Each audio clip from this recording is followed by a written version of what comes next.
The Halls of Amenti. Deep in Earth's heart lie the Halls of Amenti, far neath the islands of sunken Atlantis. Halls of the dead and halls of the living, bathed in the fire of the infinite all. Far in a past time, lost in the space-time, the children of light looked down on the world, seeing the children of men in their bondage, bound by the force that came from beyond. Knew they that only by freedom from bondage could man ever rise from the earth to the sun. Down they descended and created bodies, taking the semblance of men as their own. The masters of everything said after their forming, "We are they who were formed from the space dust, partaking of life from the infinite all, living in the world as children of men, like and yet unlike the children of men." Then for a dwelling place far neath the earth's crust, blasted great spaces they by their power, spaces apart from the children of men, surrounded them by forces and power, shielded from harm they the halls of the dead. Side by side then placed they other spaces, filled them with life and with light from above. Builded they then the Halls of Amenti, that they might dwell eternally there, living with life to eternity's end. 32 were there of the children, sons of light, who had come among men, seeking to free from the bondage of darkness those who were bound by the force from beyond. Deep in the halls of life grew a flower, flaming, expanding, driving backward the night. Placed in the center a ray of great potence, life giving, light giving, filling with power all who came near it. Placed they around it thrones, 32, places for each of the children of light, placed so that they were bathed in the radiance, filled with the life from the eternal light. There time after time placed they their first created bodies, so that they might be filled with the spirit of life. 100 years out of each 1,000 must the life-giving light flame forth on their bodies, quickening, awakening the spirit of life. There in the circle from eon to eon sit the great masters, living a life not known among men. There in the halls of life they lie sleeping. Free flows their soul through the bodies of men. Time after time, while their bodies lie sleeping, incarnate they in the bodies of men, teaching and guiding onward and upward out of the darkness into the light. There in the hall of life, filled with their wisdom, known not to the races of man, living forever neath the cold fire of life, sit the children of light. Times there are when they awaken, come from the depths to be lights among men, infinite they among finite men. He who by progress has grown from the darkness, lifted himself from night into light. Free is he made of the halls of Amenti, free of the flower of light and of life. Guided he then by wisdom and knowledge, passes from men to the master of life.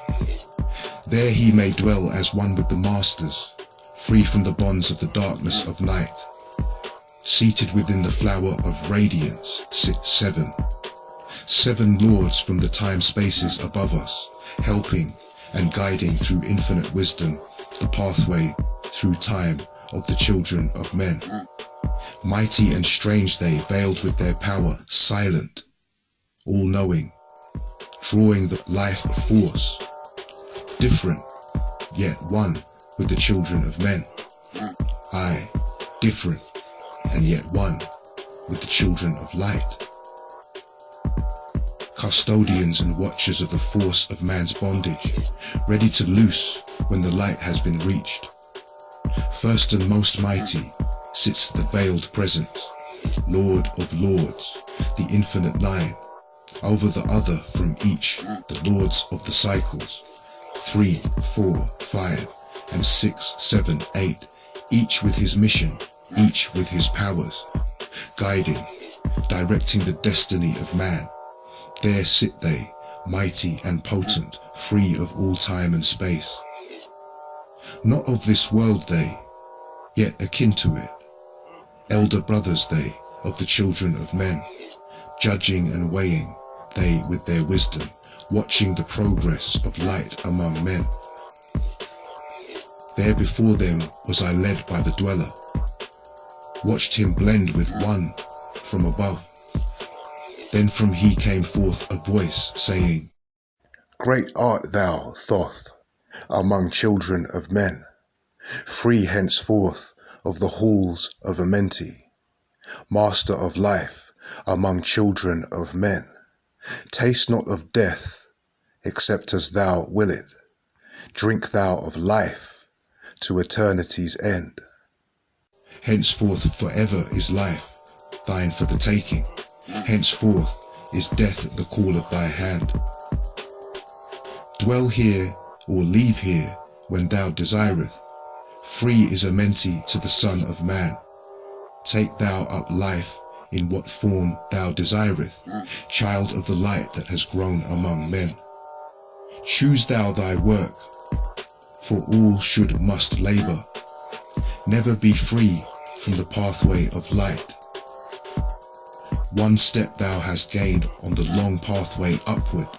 Infinite now is the mountain of light. Each step thou taketh but heightens the mountain. All of thy progress but lengthens the goal. Approach ye ever the infinite wisdom. Ever before thee recedes the goal.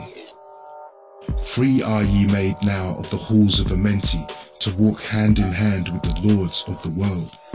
One in one purpose, working together, bringer of light to the children of men. Then from his throne came one of the masters, taking my hand and leading me onward, through all the halls of the deep hidden land.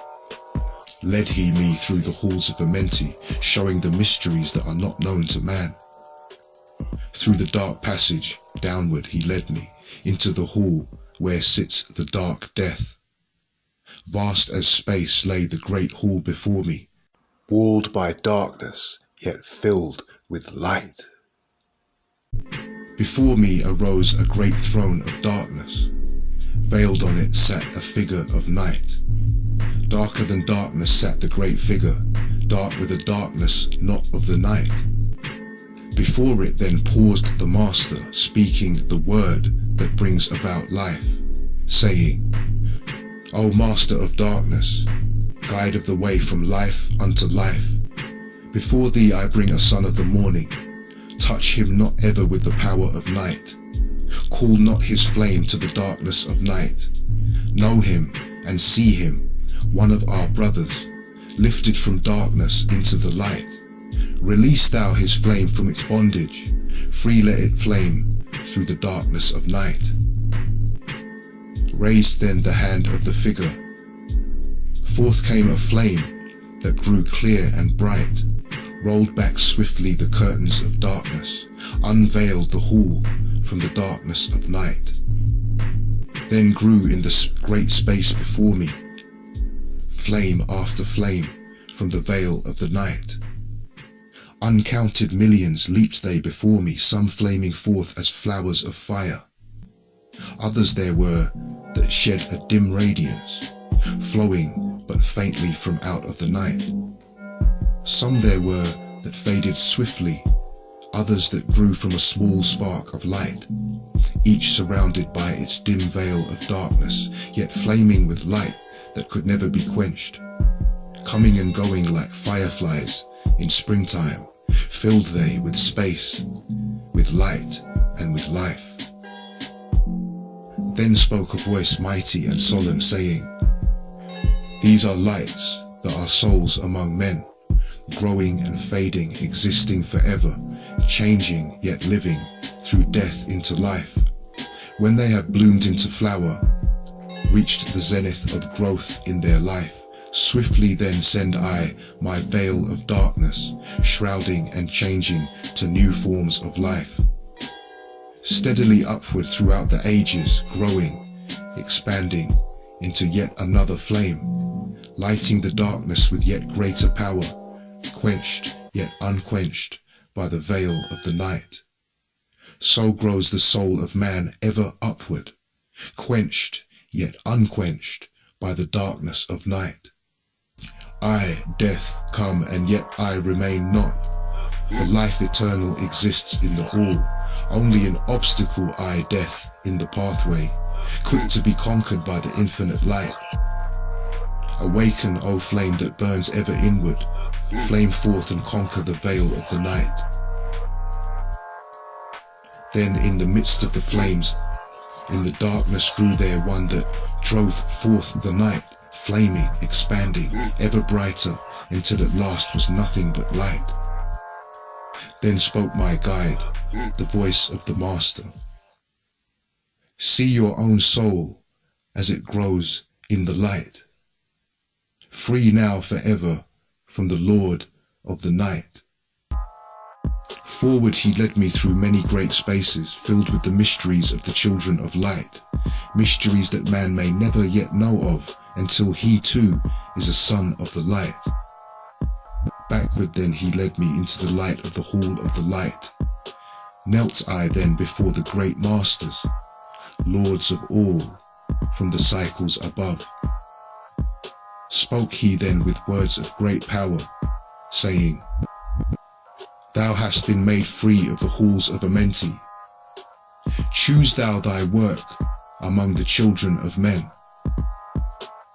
Then spoke I, O great Master, let me be a teacher of men, leading them onward and upward until they too are lights among men, freed from the veil of the night that surrounds them, flaming with light that shall shine among men.